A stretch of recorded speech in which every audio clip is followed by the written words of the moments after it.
अब हम बात करते हैं कि जब से असम राज्य उत्पन्न हुआ है या फिर जब से हमारा भारत देश आज़ाद हुआ है तब से अब तक हमारे असम राज्य के कितने मुख्यमंत्री हैं और कौन से पार्टी के बने हैं। तो 1952 में पहली बार मुख्यमंत्री बने थे बिश्नूराम मेधी, इंडियन नेशनल कांग्रेस के थे।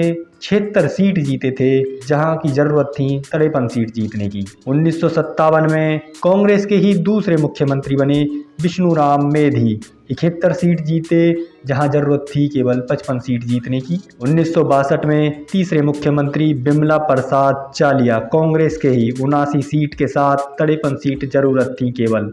चौथे मुख्यमंत्री भी बिमला प्रसाद चालिया ही बने, कांग्रेस के 73 सीट जीतकर 52 सीट की जरूरत थी विधानसभा में जाने के लिए। 1972 आता है साल, शरत चंद्र सिंह जो कि कांग्रेस के हैं 95 सीट जीतकर मुख्यमंत्री बने, केवल 58 सीट ही जरूरत थी जीतने के लिए। 1978 पहली बार कांग्रेस को हटाया गया असम राज्य से और गोलप बरबोरा जनता पार्टी के केवल 53 सीट जीतकर ही मुख्यमंत्री बन गए जहां जरूरत थी 64 सीट जीतने की। ऐसा क्यों हुआ?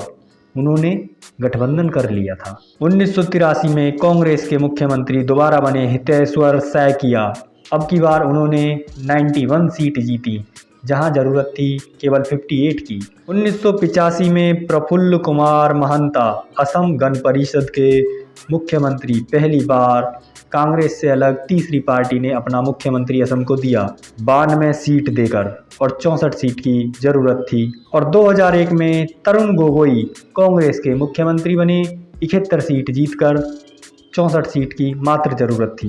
2006 में तरुण गोगोई फिर से कांग्रेस के मुख्यमंत्री बने 53 सीट जीतकर जहां जरूरत थी 64 सीट की। यूपीए एक गठबंधन बना, यूपीए को मिली थी 71 सीट। 2011 में तरुण गोगोई फिर से मुख्यमंत्री बने कांग्रेस के। तरुण गोगोई एकमात्र ऐसे मुख्यमंत्री जिन्होंने असम राज्य पर सबसे ज्यादा मुख्यमंत्री पद रहकर काम किया। 78 सीट जीती, 64 सीट की जरूरत थी विधानसभा में जाने के लिए। 2016 में पहली बार बीजेपी असम राज्य में अपने पैर जमाती हुई नजर आई। सर्बानंद सोनोवाल बीजेपी के पहले मुख्यमंत्री, 60 सीट जीतकर एनडीए ने 86 सीट बनाई और 64 सीट की मात्र जरूरत थी विधानसभा में जाने के लिए। 2021 में बीजेपी ने फिर से मात्र 60 सीट ही जीती और एनडीए ने 75 सीट जीती, 64 सीट की जरूरत थी। और बीजेपी के मुख्यमंत्री हिमंता बिस्वा शर्मा, इन्हें कौन नहीं जानता,